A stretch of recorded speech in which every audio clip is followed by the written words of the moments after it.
정치의 겉과 속을 들여다보는 정치온 시작합니다. 오늘은 최인호 전 민주당 의원, 김성태 전 국민의힘 원내대표와 함께 깊이 있는 분석해보겠습니다. 어서 오세요. 예, 안녕하세요. 또다시 구속 갈림길에 선 윤 전 대통령의 구속영장 심사가 하루 앞으로 다가왔습니다. 민주당에서는 내일이 무너진 상식과 정의가 바로 서는 날이라며 공세 수위를 높였는데요. 여야 목소리 듣고 오시죠. 내란 수계 윤석열의 마지막 여흥은 끝났습니다. 이제 감옥으로 돌아갈 시간입니다. 내일 오후 윤석열의 구속영장 실질 심사가 있습니다. 4개월간의 탈옥 생활, 그 끝이 보입니다.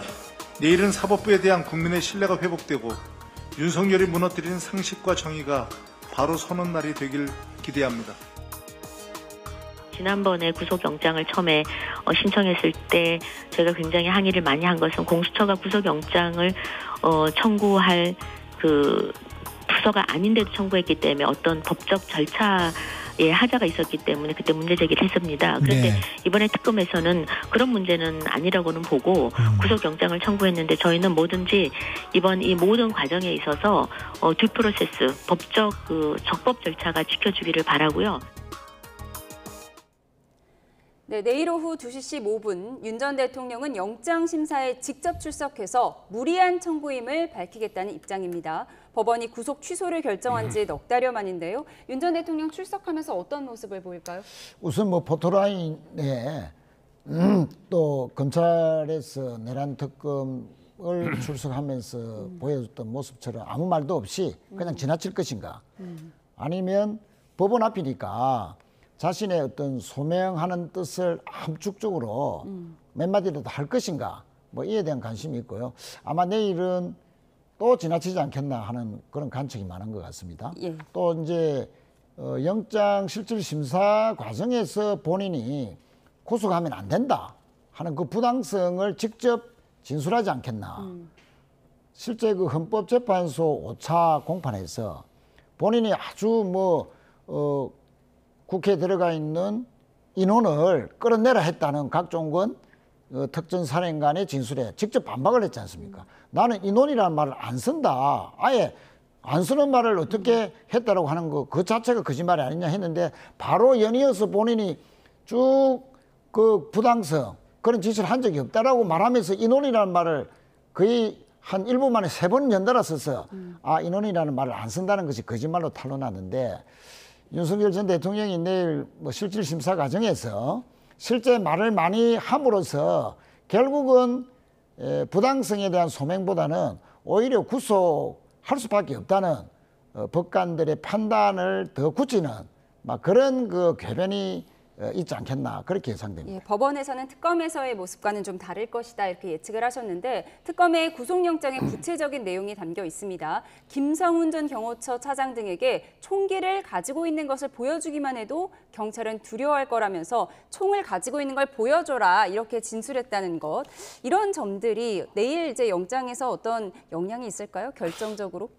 그렇습니다. 당시 이제 공수처에서 이제 체포영장을 법원으로부터 발부받아가지고 체포영장 집행 과정에서 그걸 저지하기 위한 어떤 그런 경호처의 그런 여러 가지 이제 활동들이 결국은 이제 윤석열 전 대통령 의지에 따라서 공무집행, 특수공무집행 방해가 이루어진 거다. 그렇게 해서 이제 특검이 영장 청구하는 내용 중에 하나지 않습니까?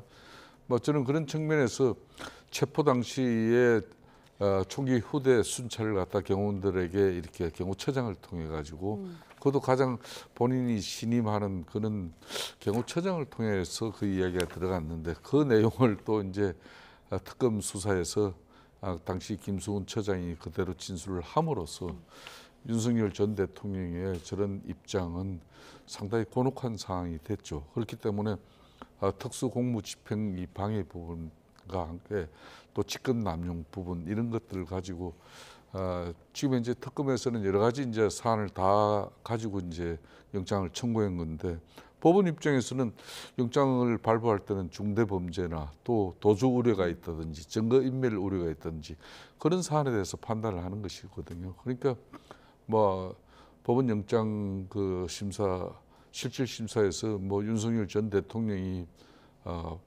법원에 뭐 그렇게 호소할 부분도 있겠지만은 결국은 공명정대한 심판 판단은 뭐 영장 심사인 법원에서 결정할 문제이기 때문에 이걸 뭐 지금 민주당 입장에서도 4개월간의 탈옥 생활 이거는 법원에서 구속 취소 결정을 통해서 풀어준 부분인데 그걸 탈옥으로 이렇게 비유하는 정도로 이걸 사실상 재판부에 이거 압박하는 행위거든요.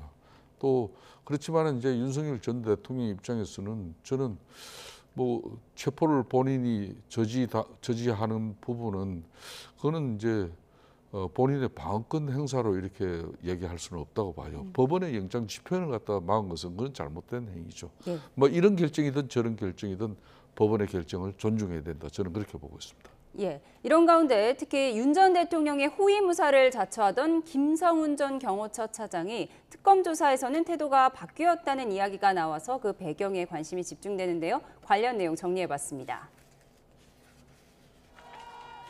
네, 김 전 차장은 윤 전 대통령이 구속됐을 땐 서울구치소에서 경호를 맡았고요. 구속 취소로 석방됐을 때도 관저에서 퇴거할 때도 동행한 최측근입니다. 자타공인 윤 전 대통령의 호위무사로 김건희 여사 생일 파티에 경호처가 동원됐다는 논란에 대해서는 이렇게 말한 바가 있습니다. 반대로 여러분들은 생일 친구들이 축하 파티나 생일 축하송 안 해주나요? 이거는 업무적인 걸 떠나서 사람이 살아가는 세상입니다. 네, 체포영장 집행 방해 혐의로 경찰이 구속영장을 4번 신청한 끝에 검찰이 청구했지만 법원에서 기각된 것 기억하실 텐데요. 당시엔 숭고한 임무를 수행한 거라고 밝히기도 했습니다. 숭고한 임무를 충성을 다해 다 하겠다 답변한 것뿐인데 이 부분이 왜 문제가 되는지 모르겠습니다. 네, 하지만 특검이 비화폰 내역을 시간대별로 따져 묻자 관련 내용을 진술할 수밖에 없었다는 분석이 나옵니다. 또 윤 전 대통령 측 변호사들이 참여한 경찰 조사 때와 달리 이들이 참여하지 않은 특검 조사에서는 윤 전 대통령 범행 사실을 진술하기 시작했다는 점도 특검이 눈여겨보고 있습니다. 다만 이와 관련해 김성훈 전 차장 측은 진술을 바꾼 적이 없다는 입장입니다. 애초에 악당들한테 의리는 없어요. 조폭들 이런 사람들 의리 없어요. 그래요? 돈 앞에 충실한 거고 권력 앞에 충실한 거지. 저는 뭐 연대고 뭐고 이런 거 없고 오히려 자기 살 길 찾아가는 거 아닌가 싶은데요. 네, 내란 특검이 매우 이례적으로 신속하게 구속영장을 청구한 배경에는 김성훈 전 경호처 차장의 진술 번복이 큰 영향을 미쳤다는 이야기가 나오고 있습니다. 윤건영 의원은 악당들에게는 의리가 없다 이렇게 얘기를 했는데요. 진술 번복 배경은 어떻게 보세요? 뭐 윤건영 의원이 적절하게 표현한 것 같은데 이전에는 김성훈 경호처 차장이 윤석열 전 대통령을 위한 호위무사 아니냐. 자신이 다 뒤집어 쓴 거 아니냐. 과거 전두환 전 대통령에 따르면 뭐 장세동 경호처장 같은 돌쇠 이미지, 보수를 위해서 지키는 이미지, 뭐 의리를 중시하는 뭐 이런 것으로 알려졌는데 지금 한 며칠 새 알려지는 내용으로 보면 김성훈 차장이 호위무사가 아니라 자기 스스로를 위하는 자위무사로 전락해버렸다 하는 그런 이제 보도들이 많이 나오죠. 왜냐하면 체포영장 집행 당시에 경호원들이 기관단총을 보였지 않습니까? 그걸 딱 울루매고 마치 경찰이 들어오면 난사할 듯이 기관총을 이렇게 이제 무력 시위를 했는데 그 지시가 바로 윤석열 전 대통령이 직접 내렸다 하는 것을 그 진술을 김성훈 차장이 지금 그 특검 수사에서 했다는 것이고 그런데 이게 윤석열 전 대통령 측에 변호인이 있을 때는 이런 말을 안 하다가 잠시 시간을 비운 사이에 김성훈 차장이 이런 진술, 사실의 관계에 입각해서 진술했다. 또 칼을 써서라도 막아라. 이런 말까지 윤석열 전 대통령이 했다. 이런 진술을 했다고 알려졌는데 만약에 이런 사실이 이제 맞다. 특검에서는 이것이 이제 진술을 들었다고 하면 명백하게 어떤 해유에 의한 증거 인멸 시도가 지속적으로 있을 수밖에 없고 이것은 윤석열 전 대통령의 구속 취소에 따라서 이런 일이 회유에 따른 증거인멸이 계속적으로 이루어져 왔다 하는 것을 반증하는 것이다. 그리고 구속이 안 됐을 경우에는 계속 이런 일이 벌어지기 때문에 증거인멸이 계속될 가능성이 높으므로 구속영장을 청구한다. 이렇게 특검이 이제 청구를 했고 법원은 이런 사실관계에 입각했을 때 내일 구속될 확률이 이것으로 인해서도 거의 뭐 99% 이상 구속되는 사유가 될 것으로 그렇게 봅니다. 윤 전 대통령 호위무사를 자처했던 김성훈 전 차장의 진술이 번복되는지 여부에 대해서는 김 전 차장과 특검의 입장이 좀 다르긴 한데요.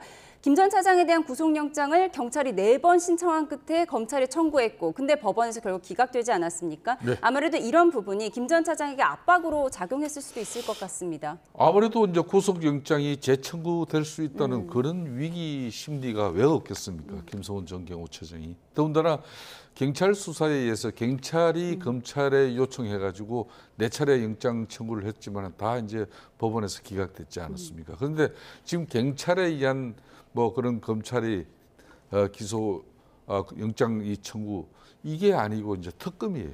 별도의 법률에 있는 특별 법률에 의한 이 특검에 의해서 이제 말 영장 청구가 이루어지면은 뭐 과거의 경찰 수사에서의 영장 청구하고는 하늘 땅 차이가 크다는 걸 본인이 아는 거죠.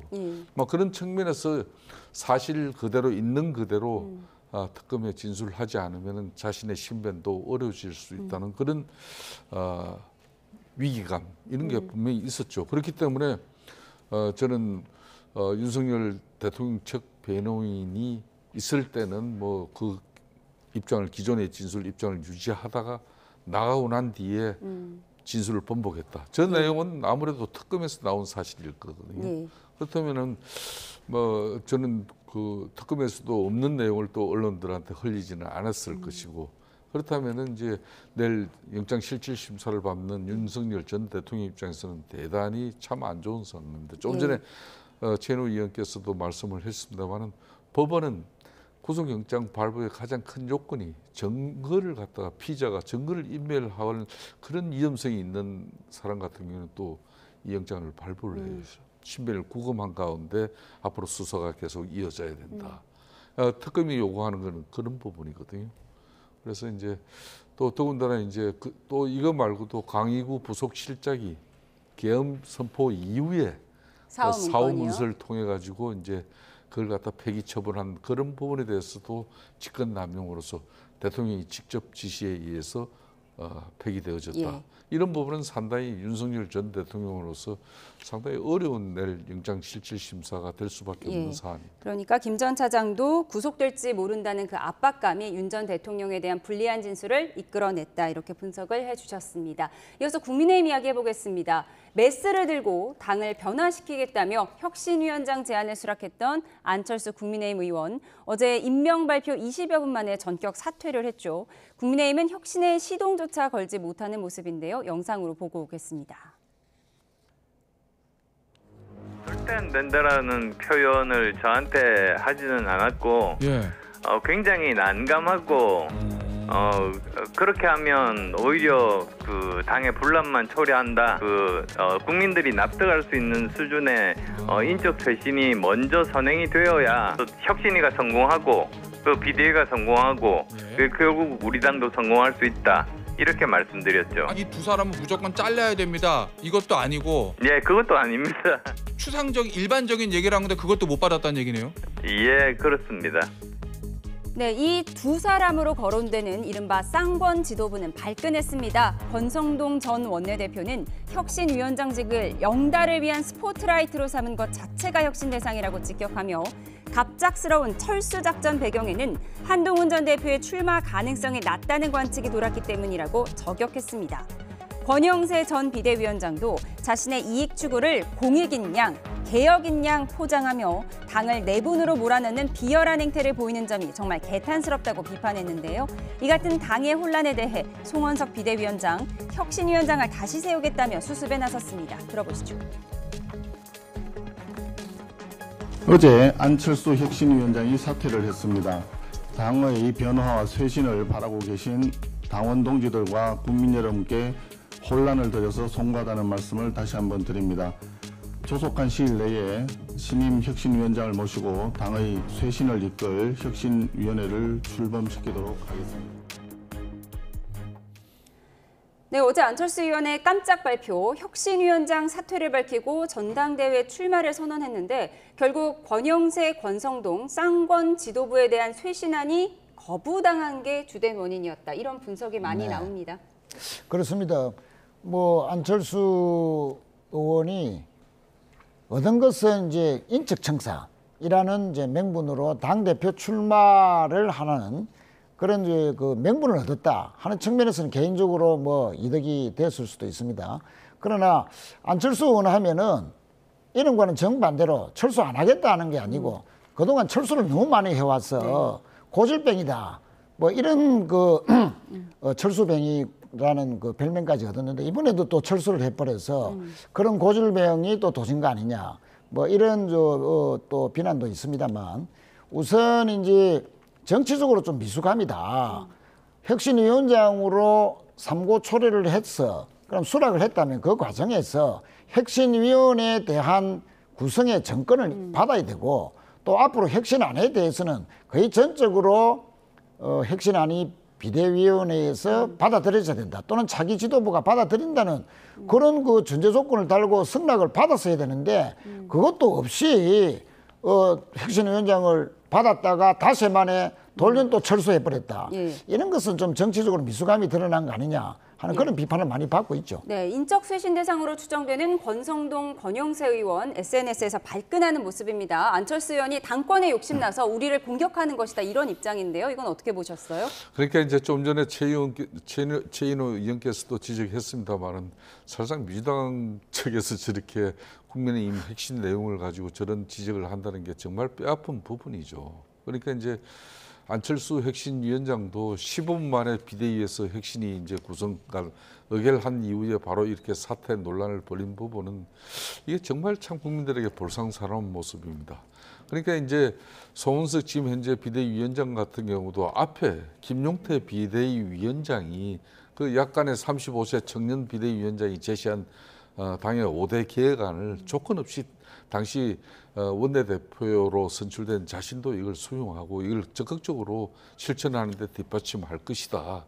그렇기 때문에 김용태 비대위원장의 이 비대위원장 임기를 갖다 권영세 앞에 비대위원장 잔여 임기 6월 30일로 끝나는 게 아니라 앞으로 조기 전당대회 개최 때까지 이 핵심의 작업 변화와 쇄신을 이끄는 그런 역할을 갖다 자임해 주시고 우리 당은 그 내용을 그대로 실천하겠다. 그렇게 하고 이 전당대회를 통해서 새로운 리더십을 확보하는 게 저는 그게 맞았다 생각하는데 그 결론은 송은석 비대위원장 같은 경우도 김용태 전 비대위원장이 제시한 이 계획안은 이거는 혁신위원회 안에서 이걸 녹여보겠다. 그러니까 그렇게 해놓고 혁신위에서는 좀 전에 최 의원께서도 이야기했습니다마는 안철수 의원이 정치적으로는 좀 상당히 좀 제대로 단도리를 하지 못하고 혁신위 위원장을 수락한 것은 실책이죠. 그럼 내가 앞으로 이러이러한 부분에 대해서 인적 청산의 의지를 강하게 피력하고 또 혁신위 위원 구성도 그 정권을 나한테 주라. 그리고 혁신위에서 논의해서 결정한 사안은 당에서 조건 없이 수용해라. 그리고 앞으로 이런 내용들은 전당대회뿐만 아니라 전국위원회에서 반드시 추인을 해서 약속을 한다는 실천을 한다는 그 약속까지 받아내고 이 핵심 작업을 언론과 함께 국민 여론과 함께 또 당원들의 지지와 함께 이렇게 만들어가는 건데 저는 막 참 뒤늦게 그걸 하긴 하니까 또 송은석 지금 현재 비대위원장 같은 경우는 인적 청산 부분에 대해서는 그거는 뭐 동의할 수 없다. 뭐 이렇게 해서 이 판이 깨진 이 모습 과연 국민들 한번 보십시오. 지금 그렇다 하더라도 20%대 이 지지율은 뭐 이제 이번 주 금요일 정도면 더 곤두박질 쳐 있을 거니까요. 예, 당내 상황에 대한 아쉬움을 말씀해 주셨는데요. 내란 특검 브리핑이 진행 중이어서 속보를 몇 가지 전해드리도록 하겠습니다. 네. 먼저 노상원 전 정보사령관에 대한 구속영장이 발부됐다는 소식을 정리해 드립니다. 오늘 자정에 집행이 되는데요. 노상원 전 사령관은 지금도 구속이 돼 있는 상태죠. 구속이 연장되는 의미입니다. 또한 내일 윤석열 전 대통령에 대한 구속 신문이 진행될 예정인데요. 참여자는 구속 신문 자체가 시작되기 전까지는 밝히지 않을 것이라고 합니다. 비공개가 원칙이고요. 그리고 윤석열 전 대통령은 영장 발부 여부가 결정될 때까지 경찰이 서울구치소에서 대기한다고 합니다. 다시 한번 전해드리겠습니다. 지금 내란 특검의 브리핑이 진행되고 있는데요. 노상원 전 사령관에 대한 구속영장이 발부돼 오늘 자정에 집행되면서 결국 구속이 연장되는 효과가 있게 되었습니다. 또한 내일 윤 전 대통령에 대한 구속 신문이 진행될 예정인데요. 참여자는 구속 신문이 시작되기 전까지는 밝히지 않을 예정입니다. 윤석열 전 대통령은 영장 발부 여부가 결정될 때까지 서울구치소 내에서 대기하게 됩니다. 더 자세한 소식은 들어오는 대로 추가로 전해드리도록 하겠습니다. 네, 국민의힘 관련한 이야기 나누고 있었습니다. 민주당에서는 안철수 의원이 또 철수했다며 냉소적인 반응을 보이는 가운데 국민의힘 내부에서도 비판의 목소리가 나오고 있습니다. 직접 들어보시죠. 안철수 의원님의 열정이라든지 진심을 좀 이해해주고는 싶지만 사실은 그 방법이 너무 미숙했다. 그리고 방법조차도 또 민주적이지 못하지 않았나 이런 약간 조직과 이런 시스템의 일을 안 해보셔서 그러신 것 같아요. 반윤의 기치를 드는 대표 주자가 된다 하기에는 약간 좀 1% 부족한 그런 느낌이 좀 있어요. 혁신위를 시작하면서 그때 초심에서 그냥 진행을 하고 모든 것을 우리 당원들이나 국민들이 바라는 대로 했다면 반윤의 기치를 드는 대표 주자가 될 수 있었을 텐데 어떤 면에서는 이게 또 다른 철수가 돼버린 거라. 안철수라는 이름과 달리 또다시 철수했고 가장 단명한 혁신위원장이라는 불명예의 기록만 남겼습니다. 국민의힘에 메스를 들겠다고 했지만 오염된 칼로는 수술이 불가능했던 것입니다. 대선 패배 이후에도 민심을 외면하고 당권만 쫓는 국민의힘은 고쳐칠 수 없는 구제불능 집단임을 스스로 증명하고 있습니다. 네, 안철수라는 이름과 달리 또다시 철수하게 됐다. 오염된 칼로는 수술하기가 힘들었던 모양이다. 민주당에서 이런 비판이 나왔습니다. 그렇습니다. 지금 안철수 의원이 인적 쇄신, 쌍권, 인적 청산을 요구했지만 받아들이지 않았다라고 해서 이제 당대표 출마의 명분으로 삼아버렸는데 실제 소위 쌍권, 권성동 원내대표 또 비대위원장 그런 이제 분들이 내내 친윤적인 행보를 보였고 또 탄핵 과정에서도 사실상 탄핵 반대하는 목소리에 힘을 실어줬고 그리고 그 탄핵이 결정되고 난 뒤에는 결정적으로 정당 쿠데타다라는 그 말을 들을 정도로 김문수 후보를 강제로 퇴위시키고 한덕수 후보를 새벽에 날치기로 처리해서 강제 후보 선출을 해버렸습니다. 이것은 결국은 윤석열 전 대통령과 거의 정치적으로 짜고 친윤 정권을 오히려 연장하려는 의도에서 그렇게 정당 쿠데타를 일으킨 거 아니냐. 물론 당원들의 반대 때문에 당원 투표에서 거부로 됐습니다만 그런 정도의 이력을 봤을 때 사실은 어떻게 보면 인적 청산 대상의 1~2호다라는 것은 저는 일반 국민들의 공감을 얻은 것 같습니다. 다만 안철수 의원이 이렇게 정치적으로 미숙했다는 것은 혁신위를 이렇게 이제 출범해서 명분을 쌓아가면서 어떤 그 대선 패배와 또 내란에 대한 동조 이런 모든 것에 대한 정치적인 책임을 지우는 그런 상황에서 인적 청산을 들고 나왔으면 오히려 성공도 시키고 자신의 정치력도 보여줄 수 있었는데 처음부터 인적 청산을 들고 나와버리니까 오히려 안 받아들일 수밖에 없는 상황 아니겠습니까? 대표 출마의 명분은 얻었지만 그러나 정치적 미숙함은 여전히 보여준 그런 안철수 의원에게는 양면에 있는데 오히려 저는 부정적인 여파가 더 커 보입니다. 예. 친윤 친한 할 것 없이 안 의원에 대한 결정에 비판의 목소리가 나오고 있는데요.